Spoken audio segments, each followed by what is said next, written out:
자연스럽게 이제 김 장군님 작전 네. 지휘권 문제로 네. 이제 화두를 네. 옮겨 가셨는데 자기 나라의 군사 작전 지휘를 스스로 할 수 없다.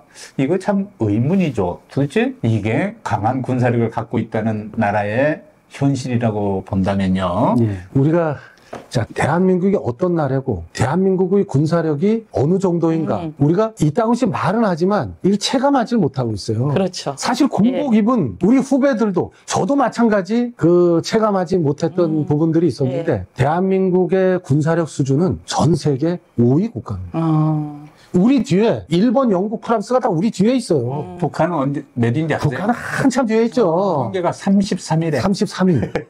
한참 뒤에 있죠. 네. 자, 이렇게 어마어마한 군사 강대국이 대한민국입니다. 근데 우리 대한민국의 군사 주권은 어디에 있습니까? 도대체 이런 어마어마한 군사 강대국이 군사 주권을 가지고 있지 않다고 하면 누가 이 아이러니한 사항을 받아들일 수 있겠습니까? 예, 지금 당연히 그거 우리가 스스로 지휘하고 전쟁을 수행할 수 있는 역량을 갖춰야 된다. 그걸 그동안 이제 오랫동안 우리가 스스로 미뤄왔어요. 스스로 미뤄왔죠. 스스로만. 약속도 하고 예. 일정도 정하고 프로그래밍을 해서 추진하다가 자꾸 그래 시기가 왔는데도 미뤄야 된다. 우리는 능력이 안 된다 그러고 조건이 아직 미흡했다 그러고 미뤄왔어요. 그렇죠. 예, 이거 도대체 어떤 생각에서 이랬을까요? 지금 이제 이재명 정부, 국민주권정부가 출범하면서, 국정기획위원회에서 만든 국정과제 중에 전시작전 통제권을, 하여튼 임기 내에 전환하는 그 목표를, 국정과제를 만들었습니다. 네. 이게 저는 이재명 정부가 해야 되는 가장 중요한 그 일 중에 하나라고 생각합니다. 뭐 여러 가지 중요한 일들이 많죠. 지금 진행되고 있는 뭐 검찰개혁부터 시작해서 뭐 3대 개혁 부터 일들이 많지만 전자권 전환 환수 이 과제 또한 너무 중요합니다. 사실 과거에 문재인 정부 때도 전시작전권 통제권을 조기 추진한다, 전환을 조기 추진한다고 국정과제에다가 담았지만 끝내 전시작전 통제권 환수하지 못했습니다. 못했죠. 네. 만약에 이번에도 신념과 의지를 가지고 추진하지 않는다면 문재인 정부 시즌2로 끝날 그런 우려감이 듭니다. 맞아요. 자, 전시작전 통제권을 환수하는 문제는 국방부에 맡겨둘 문제가 아닙니다. 이 건은 적어도 직접 대통령실이 예. 주도하고 예. 또 거기에 관련된 기관들의 협업 체계를 만들어서 정말 용기를 가지고 해야 되는 그런 건입니다. 문재인 정부 시기에도 IOC, FOC, FMC 뭐 이런 단계를 통해서 전자권 전환에 대한 로드맵은 만들었는데 이런 이유 저런 이유 뭐 이것저것 하다 보니까 IOC 끝나고 나서 그냥 끝나버렸어요. 윤석열 정부 들어와서는 아예 전시작전 통제권이라는 단어 자체가 사라져버렸습니다. 대미, 대일, 외교 업무를 중심에 두다 보니까 전자권이라는 용어 자체를 쓰는 것이 터부시되는 이런 상황을 만들었죠. 이제 다시 이재명 정부가 전시작전 통제권을 임기 내에 환수하겠다고 목표를 정했으면 지금부터 용기 있게 추진해야 된다. 이 업무는 정말 신념과 용기, 의지를 가지고 해야지 달성될 수 있다. 여기 아마 여러 가지 반대 세력들이 나타날 겁니다. 과거 노무현 정부 시절에 전자권 전환에 대한 합의를 날짜까지 박아서 합의를 했음에도 불구하고 못한 것은 예비역 단체들을 비롯한 수많은 그 반대 세력들이 그 국민들을 호도하고 또 이것이 어떤 대단히 문제가 있는 것처럼 안보 불안감을 조성하고 이런 과정에서 전자권 전환과 관련된 모든 로드맵이 취소되는 이 사항이 사실은 발생했지 않습니까? 이제는 더 이상 그런 요소들에게 발목을 잡히면 안 된다. 아니, 조건에 기초한 전자권 전환이라는 게 도대체 무슨 의미가 있는 겁니다. 조건 1, 2, 3 중에 3번 같은 경우는 이어령, 비어령이에요. 아니 그 안보 환경 평가를 어떻게 하냐고. 그거는 적어도 정상적으로 평가하기 어려운 내용들을 조건에 명시해서 전자권 전환 시기를 지금까지 이렇게 미뤄왔으면 전 됐다고 생각합니다. 이제부터 전자권 전환과 관련된 대미 업무를 실질적으로 실행력 있게 시행하고, 그리고 뚝심 있게 이번 임기 내에는 전시작전 통제권이 임기 내에 환수될 수 있도록 하는 그 노력을 해야 된다고 생각합니다. 그래서 일각의 예비역 단체가 만약에 그것을 반대하면 다시 또 그 군사주권을 찾아야 된다고 생각하는 사람들이 정확하게 그 사람들을 대응해서 이해시키고 또 논리를 강조하고 하는 이런 과정을 좀 거쳐서라도 꼭 이번 정부 임기 내에는 전자권 환수하는 그런 조치가 이루어져야 된다. 이 말씀을 전시 작전권의 이제 환수 혹은 전환 문제에 대해서 이제 꺼리거나 혹은 소극적인 사람들의 사고 이거는 미국을 보는 눈하고도 굉장히 관계가 있다고 근저에 그렇죠. 한국이 어떻게 해서 그동안 살아온 나라인데 거기에는 첫 번째가 이제 6.25가 6.25죠. 그 트라우마가 6.25를 계기로 미국이 정말 새로운 나라를 선물해 준 거 아니야. 그렇죠. 망할 나라인데 이제 이 사고에 있어요. 근데 어려운 살림에 부모가 등골 빼서 자식 이제 대학까지 시켜가지고 취업을 잘했으니까 이제 내놔.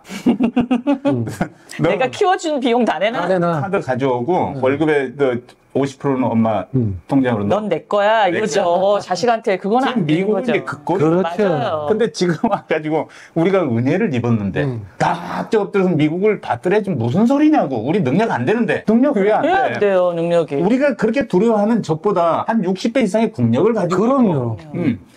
전쟁 지속 능력이라는 측면에서 이거는 아예 상대가 안 되고 이런 상황에서 자꾸 그 환경이 이러고 있어요. 근데 기본적으로 사고가 이제 미국을 보는 눈이 그렇게 돼 있기 때문에 트럼프 그리고 그 지금의 군인들 미국은 한반도 이게 우리가 보낸 동아시아에 있는 조그만 함정모함이라는 거 아니야.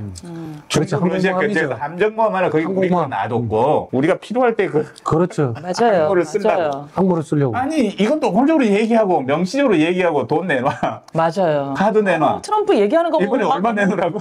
방위분담금이라고 해서 뭐 어마어마하게 그렇죠. 이 상황에서 왜 그렇게 납작 엎드리는 걸 좋아하는지 가져올 거 가져오고 그래 키워준 건 고마워 엄마 아빠 거기까지 감사를 하고 그렇죠. 그리고 이제 나 지금 취업했고 내가 돈 버니 그래요. 내가 살게 해줘야지. 내가 살고 엄마 아빠랑 사이좋게 살면 되잖아요. 세상에 원리하지? 맞습니다. 자식은 잘 키워주고 독립시켜서 우리나라가 이만큼 발전한 거에 대한 자부심을 갖고 미국도 우리나라와 사이좋게 지내면서 서로 공동 경제 협력을 하면 되는데 이거는 무슨 내 거 마냥 내가 이만큼 키워주던 방위분담금 이만큼 내놔 막 무슨 목을 조르는 것 같아요. 기분이 너무 나빠요. 그렇죠. 적어도 그 한편으로는 이해를 못할 건 아닙니다. 왜냐하면 6.25 전쟁의 그 트라우마가 사실은 대한민국의 우리 국민들에게 그 미친 영향력이라는 건 어마어마하지 않습니까? 그렇죠. 그리고 75년이 지난 지금도 사실은 탱크 한 대 없이 전쟁을 치르고 전 국토의 80% 이상이 초토화되는 이런 참혹함을 경험했던 또 그것을 교육받았던 우리 국민들의 입장에서는 또다시 그런 시절로 돌아갈까봐 하는 불안감이 있는 건 분명하죠. 그리고 그 시절의 어려움이 사실은 피부로 그 이해가 되니까 그때 정말 신과 같은 역할을 대한민국에 해줬던 미국에 대한 그 감사함과 그 고마움에 대한 것은 아마 뼛속 깊이 남아있으리라고 경외심까지 그럼요. 경외심까지 있죠.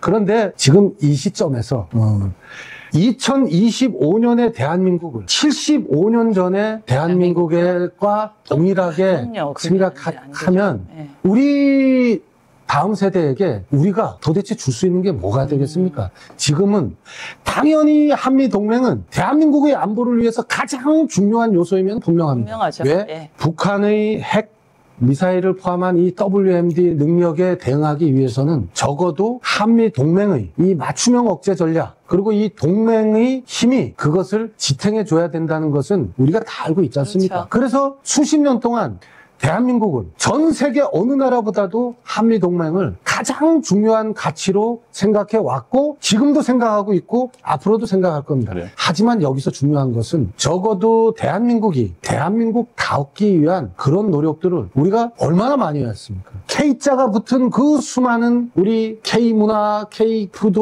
할 것 없이 이 수많은 K에 왜 K밀리터리는 빠져있느냐 이겁니다.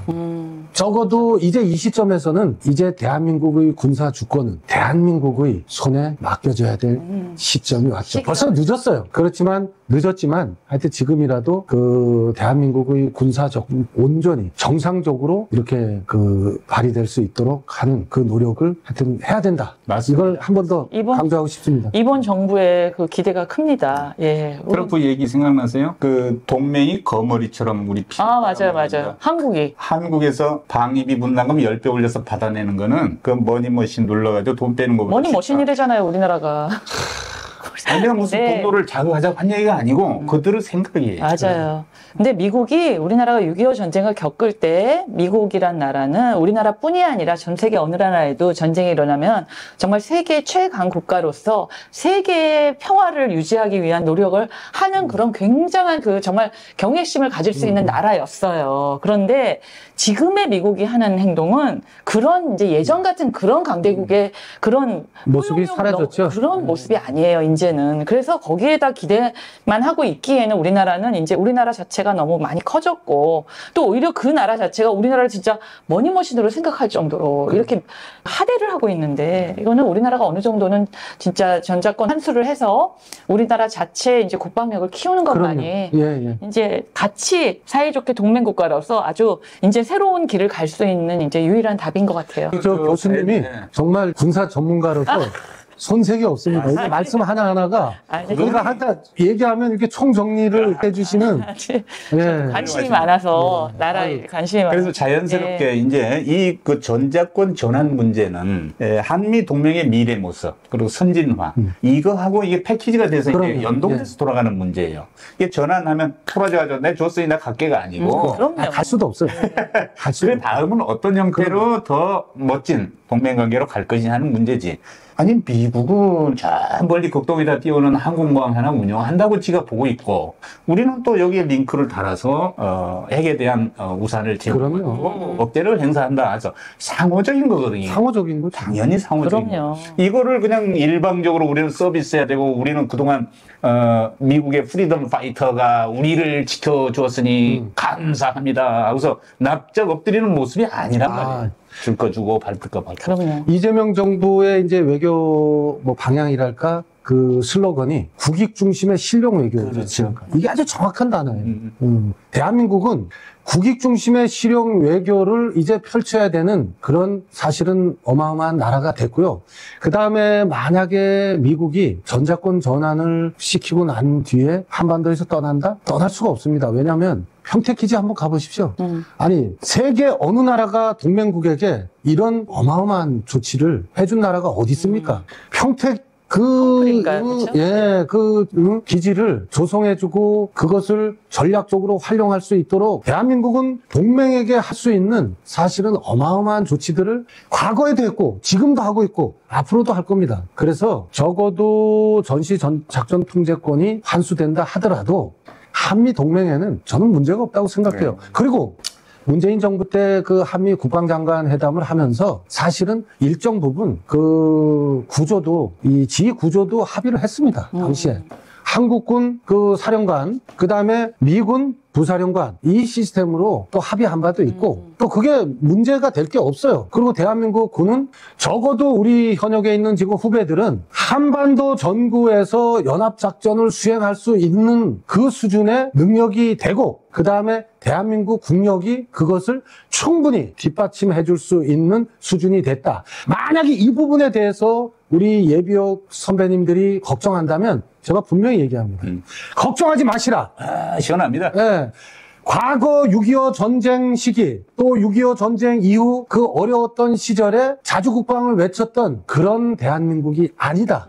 지금은 적어도 한반도 전구에서 연합작전을 수행할 수 있는 수준의 능력을 가진 후배 장교들이 있고 그리고 대한민국 국력은 이것을 뒷받침해 줄 수 있는 역량과 국력을 가지고 있다. 이 부분에 대한 우려를 절대 할 필요 없다. 이제 더 이상 전시작전 통제권 환수에 관한 우려나 불안 가지지 마시라. 이런 말을 꼭 강조하고 싶어요. 왜냐하면 제가 이제 이렇게 전시작전 통제권 환수와 관련된 얘기를 강하게 어필하면 꼭 우리 저 예비역 그 선배님들 중에서는 이 얘기가 완전히 얼토당토하고 저 어디 빨갱이들 이롭게 만드는 대한민국이 내일 당장이라도 망할 그런 수준의 우려를 표하는데 그것은 이젠 접어두셔도 되고 우리 후배들을 믿을 필요가 있다. 저도 이제 군문을 떠난 사람으로서 우리 현역 그 후배들에게 정말 군사 주권을 정상적으로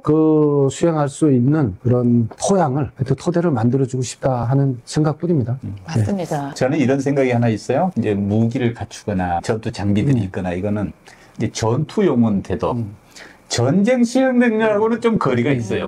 국가의 국력이라고 하는 건 전쟁을 이기는 거는 정말 복합적이고 종합적인 지속 능력이거든요. 경제적 지원 능력. 우리가 이게 게임이 되냐고요. 북한하고. 다만 핵이 있어서 억제력이 필요한 건데, 핵이 있기 때문에 이제 이 억제력을 어떻게 우리가 가질 것이냐 하는 것도 또 고려를 하지만 그것도 핵 잠재력 확보가 우리가 돼 있는 상황이기 때문에. 맞아요. 예. 전쟁은 2개월 만에 끝나질 않아요. 핵무기는 2개월이면 우리는 가고.